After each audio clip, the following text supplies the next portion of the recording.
Hello and welcome to another booktube video from me, Lauren, from Lauren and the Books. I hope you're all doing very, very well. Book haul day! It's book haul day. I've got a selection of books here from the publisher, gifted to me, a couple that I bought myself. Let's crack on. First one I'm quite excited about, I think you guys will be as well. It's the proof copy of Henry VIII, The Heart and the Crown by Alison Weir. This is out in May 2023. We're in May 2023 now. I don't know if that means it's out now. Have I got an actual date it's out? The 11th. So it's out this week. It's out this week. So you will know that I have done many, many reading vlogs of the Six Tudor Queens series by Alison Weir, where she wrote a book from the perspective of each of Henry VIII's wives. More recently, I'll link the playlist of that down below. More recently, I did a reading vlog where I read through the sort of accompaniment to that. So there's also a book that has got like short stories told from people around the Queen's lives. And I read that recently. And then this is going to be the last book in the Six Tudor Queens vlogging series. And this one's all about Henry VIII. What has made me laugh though is this front cover, because the reason I loved reading the Six Tudor Queens book so much, and the reason I love Six the Musical so much, is because, oh, I think there's a knock at the door, is because previously we've only heard about Henry's story. Like, I grew up not even really knowing the names of the queens, and definitely not knowing anything about them, but knowing all about Henry VIII and the fact he had 6 wives and all of this. So the tagline on this of 6 wives, 1 king, you know their stories, now it's time to hear his. And I think we've heard nothing but his story. So yeah, I will be reading this. Although we've also got Henry VIII, this with the T in brackets, so his is the story you've been waiting for. So I'll be interested to hear. Now, all of these books are always very, very long. So yeah. Looking forward to it. I'm going to go and find out who that is at the door. I don't actually know what's going on out there, but it sounds as though David's giving out some of his personal details. Don't worry guys, it was all above board. It was David signing up to donate to the Guide Dog Trust every month, which is very cute. And David's very into guide dogs, so he was quite pleased with the whole setup. Right, back to the books that the publishers sent me. Then I've got a few books that were sent to me by Canongate. I've got No One Round Here Reads Tolstoy, Memoirs of a Working Class Reader by Mark Hodgkinson. So this is about Mark, who grew up amongst the terrace houses of Rochdale in a house with just 1 book.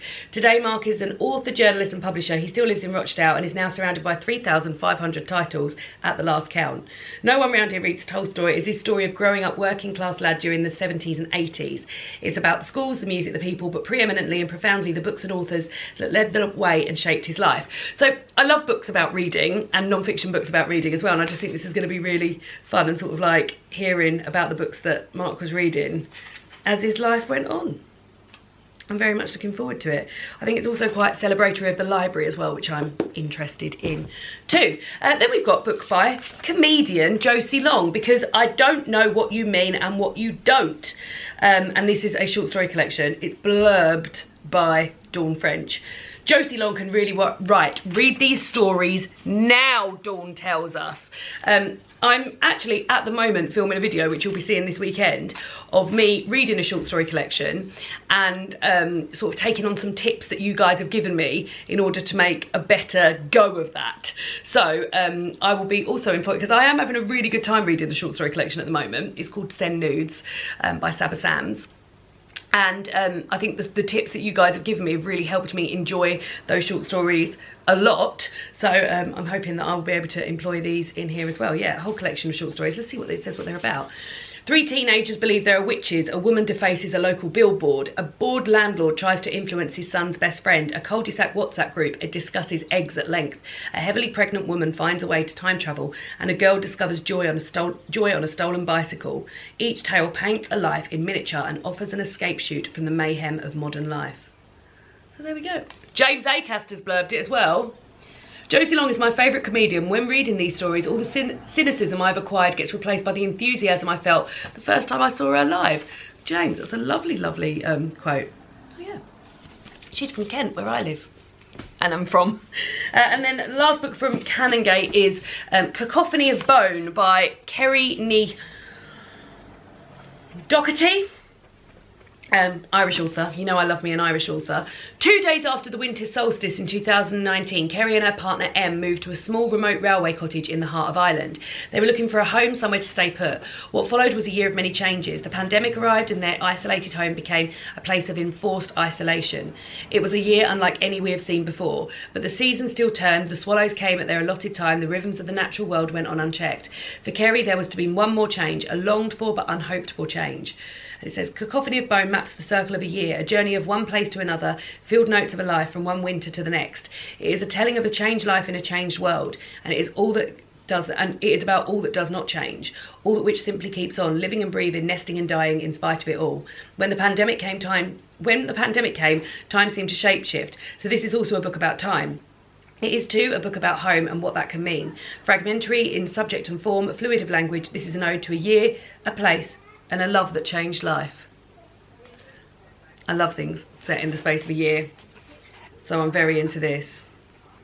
Starts in January, that's even more of my favourite. Talking about the moons. I think this is going to be a beautiful sort of naturey book. Do I think it might be something that I want to read each month? I do enjoy doing that, reading seasonally.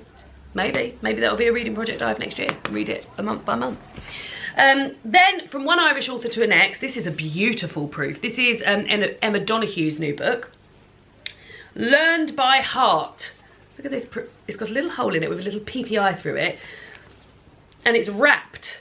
It says the heartbreaking story of the love of two women, Anne Lister. She's been made into, her life, so she's real life. It's been made into a BBC documentary with Saran Jones in it. Anne Lister, the real life inspiration behind Gentleman Jack, and her first love, Eliza Raine, from the best-selling author of Room and the Wonder. The Wonder, that's who read that. In 1805 at boarding school in York, two 14-year-old girls first meet. Eliza Raine, the orphan daughter of an Indian mother, keeps herself apart from other girls, tired of being picked out for being different. Anne Lister, a gifted troublemaker, is determined to conquer the world, refusing to bow to society's expectations of what a woman can do. As they fall in love, the connection they forge will remain with them for the rest of their lives.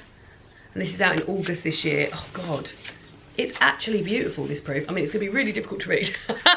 So, yeah, look, it opens like this. The joke is, Lister, the only lesson I learned, the only lesson I remember was you. And then it says, look at that, there. And then it says, was with this diamond I cut this glass, with this face I kiss a lass. Yeah, I think I'm gonna really like that. I don't know how I'm going to keep that book closed, but yeah, it's a beautiful, beautiful proof. So those are the proofs sent to me by the publisher. Now I've got some books that were gifted to me. So I've got the Book of Goose by Young Lee. I was talking about this, I think maybe on a cozy reading night, and one of my Patreon said to me, I've actually got a copy of that, or maybe someone, or was it on a Patreon book club? I can't quite remember, but someone mentioned it and another Patreon said, oh, I've got that book, I was going to get rid of it. Would you like it? And I said, yes, please. And they kindly sent it to me. So this is a proof copy. It was out in September last year. Let's find, oh, and then there's a little lovely card that Danielle sent me, which is nice. Fabienne is dead. Her childhood best friend, Agnes, received the news in America, far from the French countryside where the two girls were raised, the place that Fabienne helped Agnes escape 10 years ago. Now Agnes is free to tell her story. As children in a backwater town, they built themselves a private world, invisible to everyone but themselves, until Fabienne hatched the plan that would change everything, launching Agnes on an epic trajectory through fame, fortune, and terrible loss. A powerful, beguiling tale winding from the rural provinces to Paris, from an English boarding school to the quiet Pennsylvanian home. They're spanning some places here, where Agnes can live without her past. The Book of Goose is a story of disturbing intimacy and obsession, of exploitation and the strength of will, by celebrated author Young Lee. Great. It's a stunning novel of girlhood, friendship and obsession. It's the story of Agnes and Fabienne. Sounds great, doesn't it? So yeah, looking forward to reading that. Then I was talking about, I did a library haul and I was talking about books that I want to take on my honeymoon, and I got Still Life out by Sarah Winman from the library, which I've got out so many times from the library, but I always end up taking it back because I never have enough time to read it. It's still on a 2-week loan at my library. It's that popular, and when I put a reservation on it, I'm like number 38 in the queue or something. And I said, oh, maybe I'll get this for myself and take it on my honeymoon. It might be time to commit to it. And so many people beneath were like, that would be the perfect book for you to read on your honeymoon. You will have a lovely time with it. Also, I'm hoping to take all paperbacks away just to loosen up a bit of space in the old suitcase and stuff. And I was like, fine, great, I'll buy it. Then someone very kind, one of my lovely I'm not even sure if it was Patreon, a viewer, messaged me and said, if you add that to your wish list, I will treat you to it for your honeymoon. And I was like, that is so kind. So thank you very much to that person. So yeah, I now have this and I will be taking this on my honeymoon, which is coming up soon. I've been making a little pile of books. I was thinking about how many books I want to take. I'd said 10. David had said take 6. There's also going to be a library where I am. But I might take 10. I might take 8. I don't know, but anyway, this is going on there. So this is it, set in 1944 in Italy. As bombs fall around them, two strangers meet in the ruined wine cellar of a Tuscan villa and share an extraordinary evening. Ulysses Temper is a young British soldier. Evelyn Skinner, a 64-year-old art historian, living life on her own terms. She has come to salvage paintings from the wreckage of war and relive memories of her youth, when her heart was stolen by an Italian maid in a particular room with a view. Ulysses' chance encounter with Evelyn will transform his life and all those who love him back home in London forever. Big-hearted, there for that, sweeping and full of unforgettable characters, Still Life is a novel about beauty, love, the families we forge and the friendships that make us. So yeah. Graham Norton said, sheer joy. I'm very much looking forward to this. I've heard all good things, if I'm being honest. I haven't heard anything bad about this, so looking forward to that going on my honeymoon with me. And then I was also given this book by my dear friend Emma, Landwhale, on turning insults into nicknames, why body image is hard, and how diets can kiss my ass, by Jess Baker, who has also written No One Will Tell Fat Girls. I really like this front cover. So this is non-fiction, and this is Jess looking at her coming of age, and what it's like coming of age as a fat person. So yeah, I'm really looking forward to reading this. My friend read it and then said, would I like a copy? Would I like this copy? So I said yes. So it's like a collection of essays and sort of observations on growing up fat. So it says here, with biting wit and arresting vulnerability, Baker also covers living with polycystic ovary syndrome and feeling like a hobbit, fat sex, Harry Potter roller coasters, the problematic effects of online heroism, and the complicated conversation around weight loss surgery. For anyone who grew up as a fat kid, or didn't for that matter, who has travelled well fat, who has simply lived in a fat body, Landwhale is a truthful and powerful account of the unforgiving ways our culture treats fatness and how to live happily and freely anyway. Which I think is lovely. And then the last two are books that I've bought myself. Hilariously, they're both ones I thought I'd pre-ordered, and I hadn't pre-ordered one, but I bought it in a bookshop anyway. So, first one is Preloved by Lauren Bravo. Lauren I follow on Instagram. We've both got the same name, haven't we? And Lauren is an absolute champion of buying second-hand, charity shops, getting the most out of your clothes and everything. And this is a novel that she's written which celebrates charity shops, and we're following Gwen, who is in her mid-30s, perpetually single. Her friends are busy procreating in the suburbs, and conversations with her parents seem to revolve entirely around the council's wheeling timetable. And she's lonely, but then isn't everyone? Newly redundant from a job she hardly cares about, Gwen finds herself dining alone in a pub. There she encounters the best sticky toffee pudding of her life and realises she has no one to tell. Gwen vows, oh god, it feels sad. Gwen vows to begin living her life fully, reconnect with her friends and family, and finally book that dentist appointment. She starts where all things get a second chance, to her local charity shop. There, with the help of unlikely friends and donated items heavy with untold stories, Gwen will find a way to dust herself off and move forward with bravery, tenacity, and more regular dental care. So it says here that Preloved is a tale about friendship, loss, and forging a new path despite your own baggage, lovingly celebrating the enduring power and joy of charity shops. Now, this is a shame that this is a hardback, because this is the exact sort of thing I'm in the market for to read on my honeymoon.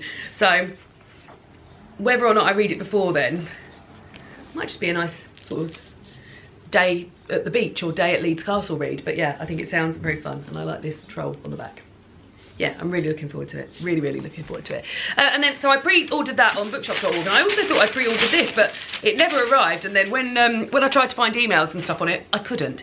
But Jen and I went to Sevenoaks recently.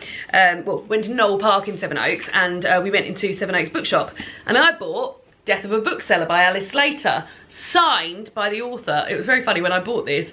The bookseller said to me, oh, I don't know how I feel about this. But I'm very excited to read this. I love Alice's podcast that she does with Bethany Rutter. They're both authors, and they've got a bookish bookish podcast called What Page Are You On Pod, and I love that so much, and I follow Alice on social media. I think she's amazing, and this sounds really good fun. And I also heard Philippa talking about this on Quick Book Reviews recently, and she loved it as well. So it said, would you kill for a good story? Roach, bookseller loner and true crime fanatic, has no interest in making friends. She has all the company she needs in her serial killer books, murder podcast and her pet snail Bleep.